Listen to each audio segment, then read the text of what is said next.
Well, hello, Ryan. Thank you so much for joining us on the show. Introduce yourself for our listeners. Yeah, Charlie, thank you so much for having me. My name is Ryan Stanley. I am a certified professional coach, have been since 2009. I am a author, a speaker, a coach, a thought leader, a father, I don't know, I believe living on purpose doesn't happen by accident. And so I do my best to do that every single day and ideally inspire others to do the same.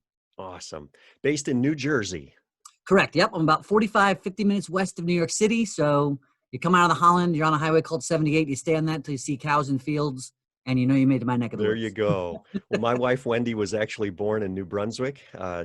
spent the first several years of her life there, but I've actually never been to New Jersey. It's great to have you on the show, though. Like you said, you're working as a life and self-leadership coach, and you're certified professional from the Institute of Professional Excellence in Coaching. Correct. Yep. And I guess I'll just start with your book, which was published so amply and so appropriately last year before, all of the world changed for us. But in 2019, you published your work. It's called Be Patient, Be Present, Be Joyful. And the subtitle you've chosen is a first aid kit for the emotional bumps, scrapes, and bruises of life. Yeah. Tell me why you wrote this book. Yeah. And just real quick, first of all, again, thank you for the opportunity to share it with your listeners. I'm super stoked to be here. Secondly, I wrote, and actually, before even secondly, I will say the timing was, no one could have predicted the pandemic situation. So it's just interesting. And I feel blessed and part of my journey to have put it out in a time where it is serving so many people at this time. That wasn't part of my intention, obviously, but it seems to be working out that way. So, so going back to answer your question, my intention was, like I said, I've been coaching for over a decade. Let me dial it back first and just say that I am not much of a reader, right? There are some books out there that will change your life. They're amazing books. I'm just not going to finish most of them. So as somebody, as a coach who's been working with clients for over a decade, I've been seeing and not even just my clients, but myself, my friends, just people, human beings going through the experience of life. I've noticed these consistent concepts that are, I say basic in the sense of not belittling anybody's inability or ability to reach them, but just something that we can all access at any point, but don't always realize that these basic concepts of patience and presence and joy that we all have the ability to create from within and don't necessarily make the time to because we're so caught up, and rightfully so, based on our experience in life and what feels like is happening to us and the trials and tribulations and the ups and downs. And we feel like all this is happening to us. And so we don't have time to create patience or literally, right? I guess that's the whole point of patience, right? Making time or presence or be joyful when it doesn't necessarily feel like there's a reason to be in different people's experience. And so I wanted something in those space. If you're having a tough day, and real quick, I'll also say I really wrote it with two purposes in mind. The first one was if you're having a tough day, you can sit down. You don't have to read 300 pages. You can sit down and read this book in 30 minutes and get some tangible concepts. It's a smaller book. You can carry it with you whenever you go. The reason it is a first aid kit is that it is something that you can open when you're feeling stressed. And so, if this way you can sit down, you can read it in 35 minutes and have tangible things that you can walk away with the next day. And you can utilize and kind of go back to on a regular basis. But then the second way that I wrote it, and it's very intentional, it's literally, you can open it to any page in the book and there's something on there that's highlighted and stands out as, something that could serve you in the moment. If you're feeling stressed, if you're feeling overwhelmed, it is like, when you're feeling, if you fall and hurt your knee, you don't necessarily need to go to the hospital, but sometimes you just need something quick to open up and get some Band-Aids or get some Neosporin or whatever it is and fix the initial problem. And so that was my intention, something that I could serve others quickly, easily, but also not in such a deep concept where people have to really think way deep about it.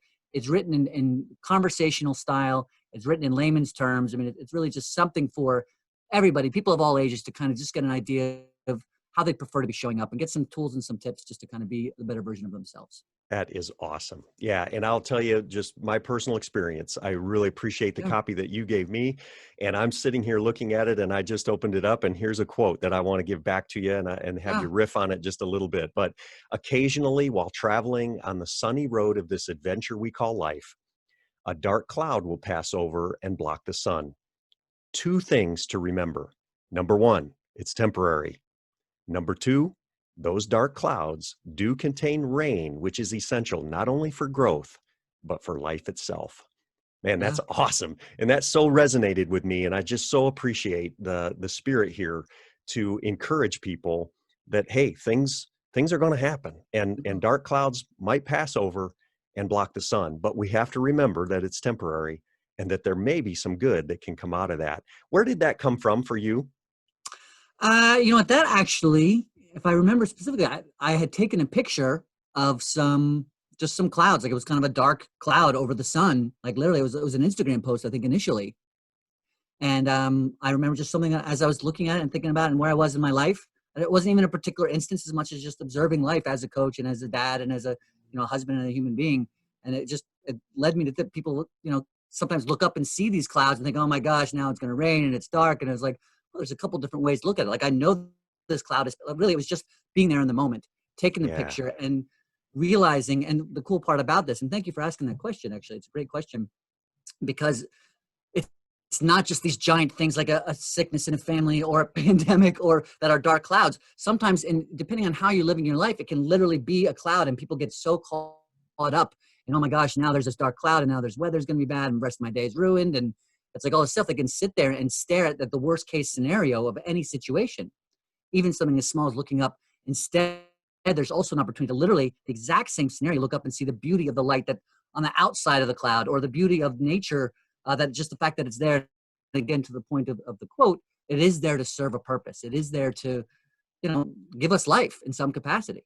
And if you take it more out of the actual cloud and more into a metaphor, struggle is the most important thing there is. That's what really makes us who we are. And that's how we learn lessons, and it's how we grow to be the best versions of ourselves.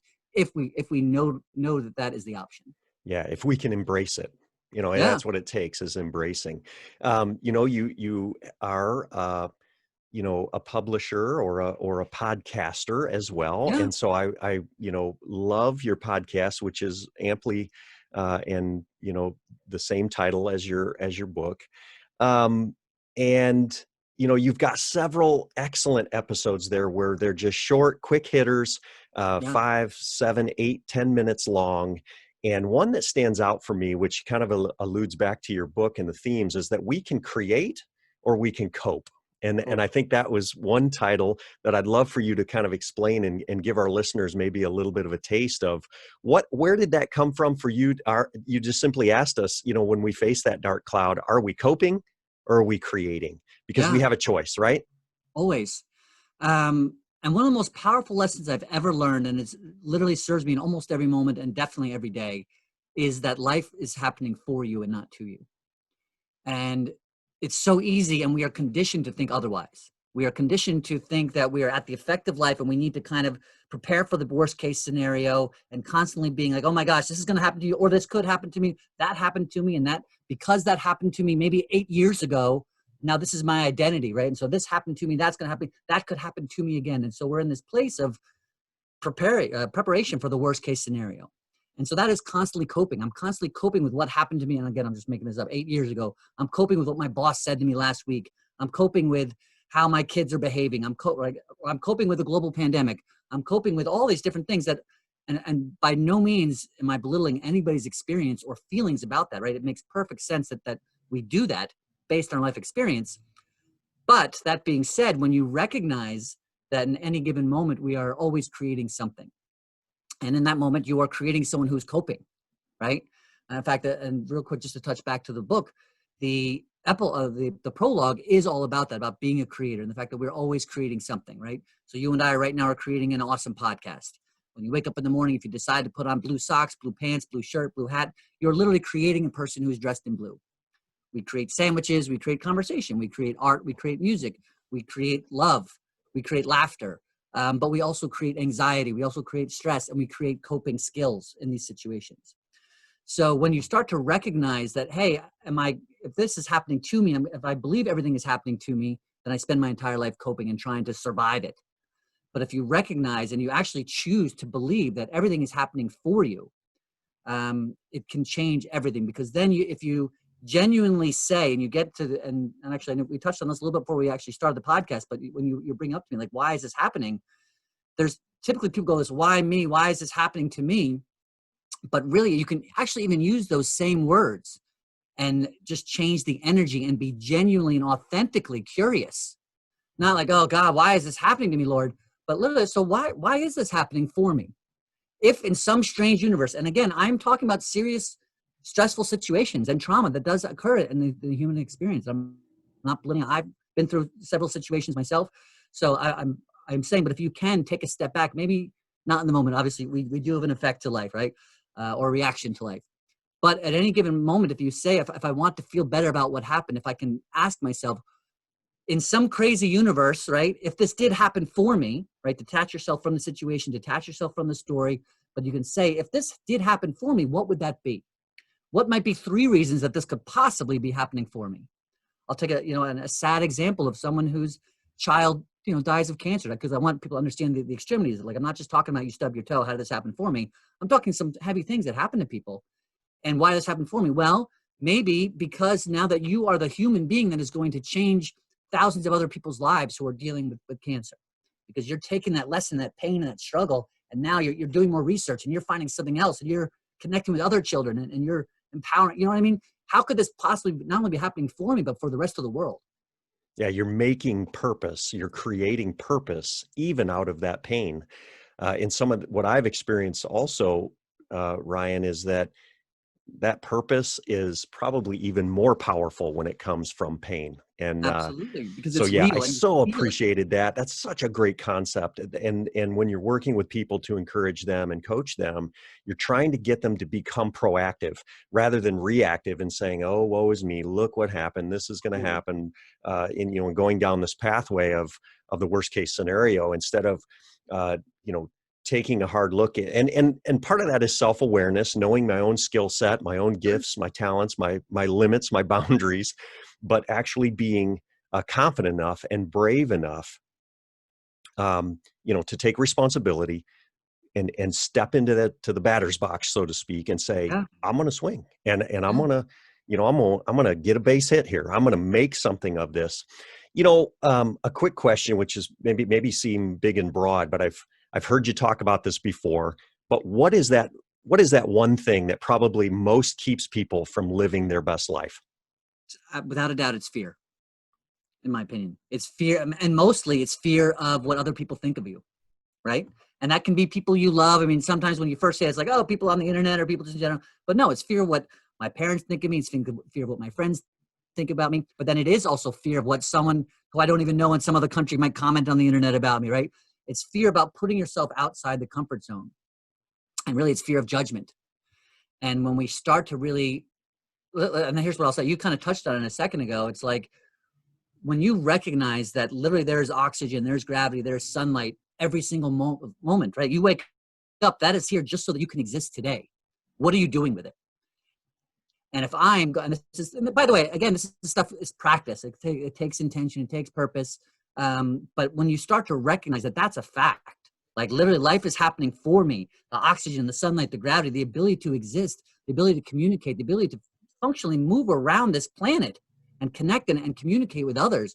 That is like an amazing, miraculous gift that people don't necessarily, because we're used to it, we take it for granted, And so when you recognize that this is this gift, why would I be afraid of what someone else thinks? Like, it's a waste of my time and energy actually to think and be worried about what someone else thinks. Again, it makes sense that we feel that way based on, I had a great conversation last night with someone. It's like, we go to school as a young person and we're taught to get good grades, right? You're automatically, right away, we're being taught you're possibly not good enough.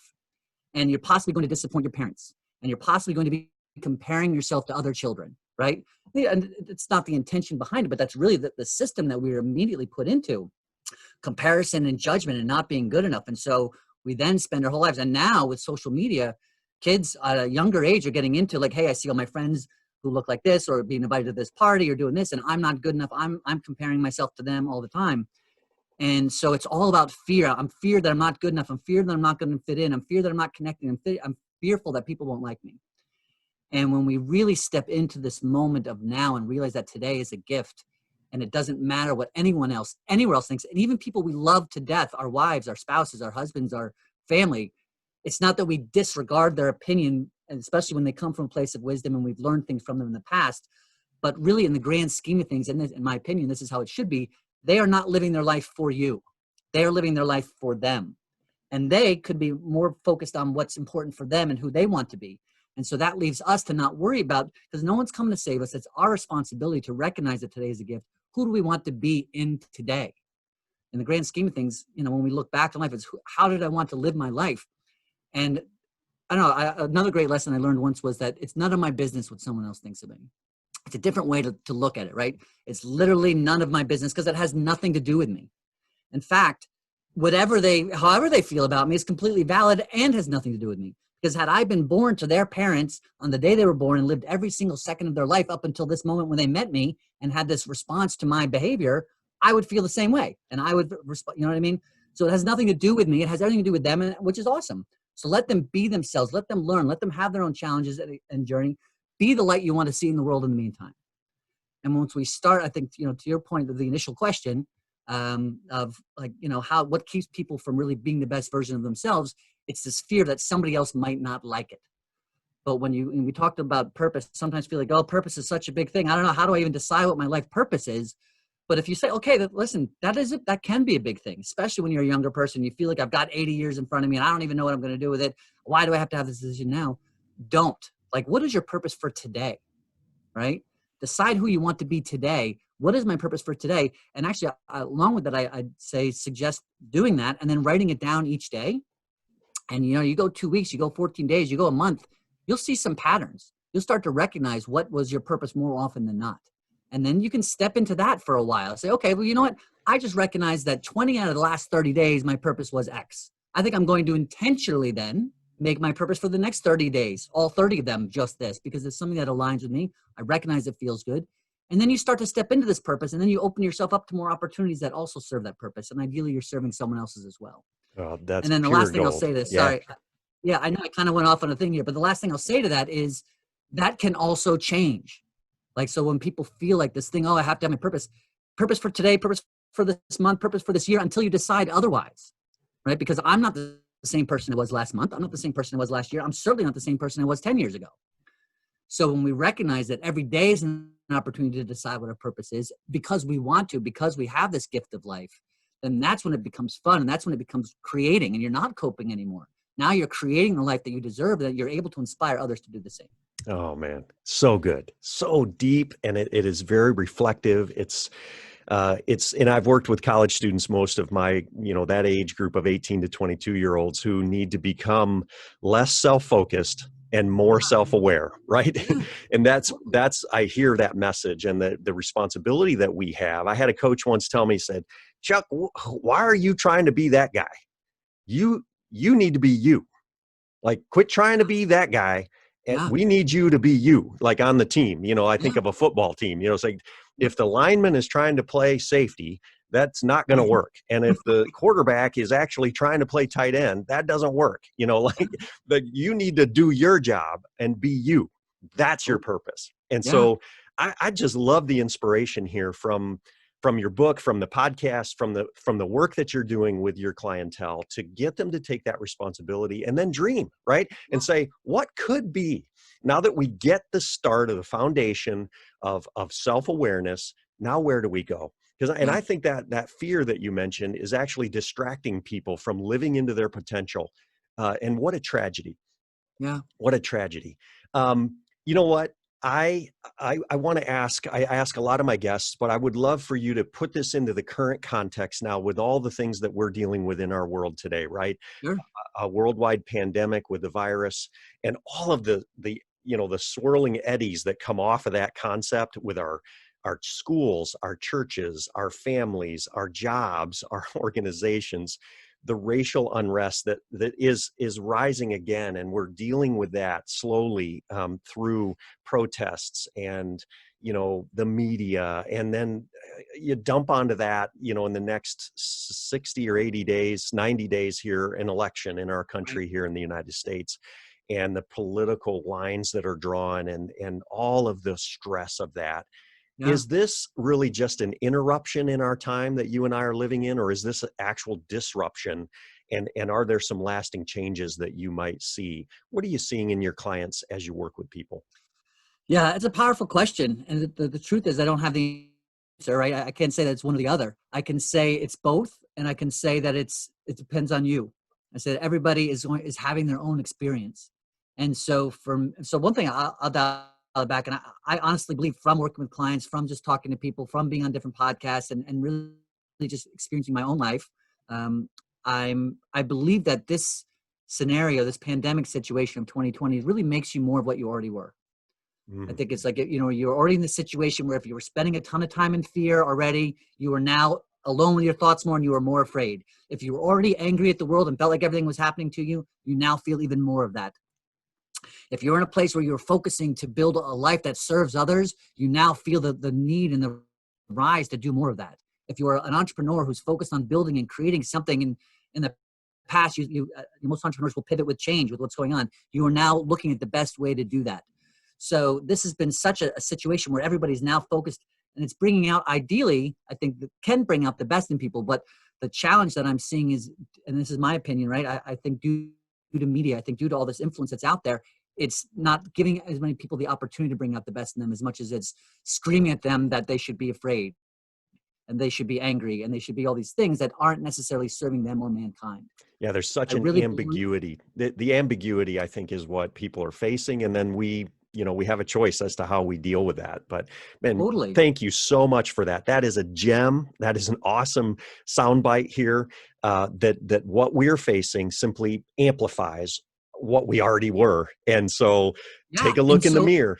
Take a look in the mirror. Start that journal like you're recommending, and you're going to start to see more and more of who you are, and both the good and the bad. And then yeah, we're going to feed the wolf inside us that's doing good, yeah, and which would be, starve the wolf inside us that's doing bad, right? And yeah, change ourselves, start to grow ourselves through habits. I want you to give me just real quick hitters here as far as some things that come to your mind that would help our listeners create patience in their life. Just sure. little things, maybe silly things, simple things. How do I create more patience in my life? Yeah. So first of all, and I don't know if it's a little or silly, but I will say the most important place to start, and we already kind of touched on it, is recognizing that you are a creator. And I say that in the sense that at any point, if you feel like, listen, I am not patient, I'm recognizing my impatience. I'm recognizing that I get angry when I'm late for something. I'm recognizing that I'm constantly thinking that I'm not where I want to be. Like, that's all signs of impatience. And so you can say to yourself, I mean, it's a simple question that really just can be a practice, and a great place to start is, what does patience feel like? How does a patient person behave? If I needed to, if I was forced to by the, right, we're at this point, you typically feel like things are happening to you. But if it was happening to me, was that I was forced to create patience, what would I do? Right? Take responsibility for our ability to ask, what does patience feel like? How does, or even step outside yourself, to detach yourself from the story, whatever story that is, and ask yourself, how would somebody else who's patient behave? If you know somebody who you genuinely feel is a patient person, how would they behave in the same situation? And then typically our brain goes to, well, it's easy for them to say because this was easy. And all of a sudden we're come to all the reasons why it's easy for them to be patient and not easy for us. Disregard all of that. The question, like, just get down to it. What would it be like if I wanted to create patience right now? And then the other thing is that I would just say as a quick tip is, and I'll use a very basic example that I think 99% of us can relate to, is you're stuck in traffic and you're late for something, right? We all get impatient. All of a sudden you're thinking of all the reasons why this is terrible, and you're angry and you're frustrated and you're mad at the people driving slow in front of you, and you're mad at your wife because she asked you to stay 3 minutes later to talk about something else or whatever. All these different things go through our mind, all the reasons why this is happening to me. Now, in that same moment, if you were to think, and I can say we've all been late for something many times in the grand scheme of things in life. One day I had the best realization. It was, I was late for something and I was feeling stressed about it. And then I went back and I started to think about all the other times I had been late for something and was stressed about it. And when I got there, how it didn't really make a difference that I was late at all. And sometimes the people who I was there to meet were late as well. And when I got there to meet them, the meeting started exactly as it was supposed to, and we got done exactly what we were supposed to do. And so I spent X amount of time physically creating angst and stress and worry about something that made no difference in my life whatsoever, except for the fact that I could have spent that exact same amount of time creating love and gratitude for life, creating compassion for others, listening to something that could serve my purpose, that could educate my mind. At any point, if you're feeling like I want something to be different now than it is, then my final tip, I'm kind of transitioning here into another tip, would be create gratitude for the outcome you desire instead of focusing on what's going on that is keeping you from getting that outcome. Mm. Because when you, in either way, again, you're creating energy, you're creating thoughts, you're creating emotions, and they're either going to be sitting there focused on this thing that I don't have and I'm not having and I'm late for and I didn't get there yet, and You're physically, I mean, you can measure brain waves, there's all this stuff. You're physically creating thoughts. And so you can literally choose to create thoughts at that exact same time that are doing the opposite and serving your purpose for that day. And think more, and I don't know, it seems like a better use of time, I think, in the grand scheme of things. Decide who you want to be in any given moment. No doubt. No doubt. Thank you for that. One more category from your book. Give us some quick tips on just trying to remember to be present. Yeah. We are so distracted, but what is it to be present? Yeah, and so this one gets a little bit deeper, but and in a great way. In fact, I go back to the book. Like, I think another nice part about this book is there's some deep concepts that aren't spoken in such a deep way. But I will say that the most important thing I think to remember in presence is that there is only now. And it's a weird concept for us to kind of realize, but it was a really powerful one for me. And when you think about even the past is just a lot of other nows, right? And that we kind of remember in a certain way, and we've chosen to create a story or an identity around it based on that experience. And a lot of the time, those aren't even actual. I mean, they've done studies like something like 60 to 80% of our memories are incorrect. So the past is typically just, and the future are nows that we are predicting based on the past, right? So, but really, all this stuff is like you can decide that the future is fear-based. Like I can be afraid of the future, and that's why people need to be present, because they're worried either A. So I'm getting excited here. I'm thinking all these different things. My brain's hitting a bunch of different things, but I would say when people are not present, they're either A, worried about something they did or said or happened to them in the past. B, they're worried about what someone somewhere else, even now, thinks of them, right? So their brain is somewhere else. Or C, they're concerned about the future, that it's not going to go well, right? There's a fear of it not going the way they want it to go. And so they're preparing for that. So all those different three places, they take you out of the present, right? And they all of them seem to create angst, physical overwhelm in certain situations. The more that becomes a habit of angst, the more physically your body is affected. So to solve that, and if anybody out there is listening and feels like this is them, yes, I feel like I'm everywhere else most of the time, but I'm really not sure. Being present just kind of feels like this thing that other people like monks do after practicing for 20 years. Some basic stuff. Recognize your five senses, like right now, right? What am I smelling? What am I hearing? What am I seeing? And then right when you get to those things, you go back to the concept we spoke about earlier, that, by the way, I'm smelling, seeing, hearing, feeling. This is all a gift. This is all just for me right now. And instead of me worried about what's not happening for me, or what's happening to me, what's happening to someone else, what someone else thinking, all you have to do is sit here and think about, what am I smelling? What am I hearing? What am I feeling? Can I feel the air against the skin of my face? Like, this is all a gift. If I can be here right now and enjoy the present moment, think about my heart that is literally beating so that I can survive and create and love and give and have this thing called life. Like, all this is happening now, literally. And we start to recognize that, and then create gratitude for it, create gratitude for the now. And you'll build that up as a habit. You start to live your life in this way where you're not worried about the future. You're not thinking about the past, because it doesn't matter. The only thing that matters is now. So you're here anyway. You might as well be, and we'll go, and real quick, we'll go to the next chapter, which is, might as well be joyful. You might as well be here now. Go ahead. And what I was going to ask you then leading into that is, you're the father, proud father of two boys. And tell me one of the most joyful times that you've had with the guys. What does Ryan and the boys like to do to have joy and to be present? Yeah. And tell us a quick story. I'll have to think about a story, but I will just say that my two favorite things in life are parenting and teaching. I'm parenting and coaching. Yeah. And it's because in both those situations, I'm teaching and learning at the same time consistently. I love parenting because it is such a lesson when you really realize that everything you're doing, everything you're saying, your behavior, your physical energy that you're putting up when you walk into a room, like, they are learning from all the time. Even when they're in the back of the room, they're always listening one way or another. And so it's been a real important lesson for me to be who I want my children to be as often as possible. I just wanted to share that real quick because it came up for me, and I hope that it serves somebody else out there. But as far as things we like to do, man, I just love being with them. I love sharing love with them. I love, and as silly as it sounds, like, just waking up, and I always put my hand, like, I come for hugs from behind. I always put my hand on their heart, and I feel it, and I hold it, and I just, I kiss them on the head, and I just tell them how much I love them. But we play. I know I'm blessed to have a great backyard. We have a pool, and so we spend as much time outside as possible. I will play some video games with them every once in a while. You got it. But in fact, I've been, one of the things I did recently that I loved, I do a walking meditation every Sunday. And I just took my 9-year-old on his first walking meditation this past week. Just a time to be in nature, decide who you want to be, and think about the life you want to create, and that type of a thing. And that was pretty awesome. I look forward to doing more of those. But in general, it's really just about I love music, so we listen to a lot of music together. Of course, the challenge is having a 6 and a 9-year-old is they do want to play more video games. And, they are in a time where there's literally 24 hours of television at their disposal. Like they know that they could turn on the TV anytime and there's something there for them. Whereas when we grew up, it's like you had it at 4 o'clock in the That's afternoon right. after Yeah, school, sure. and you had it on Saturday mornings, and that was it. Now it's literally not even just one channel, but there's 50 channels for children that are accessible. So curving that and being where like, get outside, guys, so let's go do that type of thing. Is a challenge, but to be the example that it's not just like, hey, I'm going to sit here on my phone while I'm kicking you outside, but to want to be there with them, share some music or whatever, I think is a big part of it as well. Well, you are in the thick of it, my friend, but hang in Yes. there, and I appreciate so much where you're at. My daughters are a little older. My wife and I actually just experienced the transition to empty nesters, and so we miss Nice. those days. Yeah, Cherish every moment, my friend.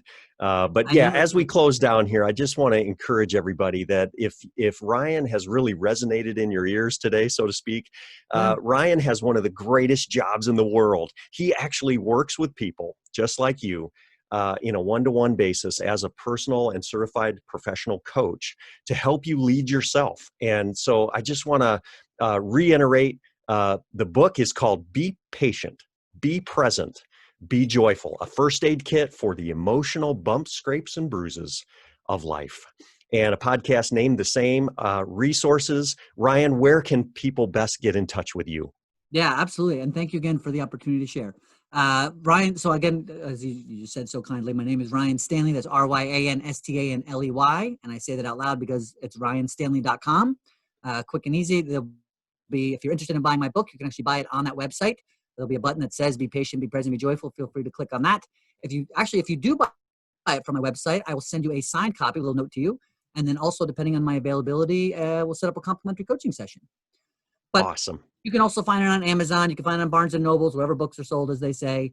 And if you're on social media, if you go to ryanstanley.com, there's buttons on there. But I'm on Twitter, I'm on Facebook, I'm on Instagram, all the places. So, in fact, I'd love to hear from you. And especially if you heard me on this podcast, please let me know because I'd like to obviously send some extra gratitude for Charlie and know, I'm connecting with people. Absolutely. Ryan Stanley, thank you so much for joining us on the Encouragers United podcast. Thanks, Charlie.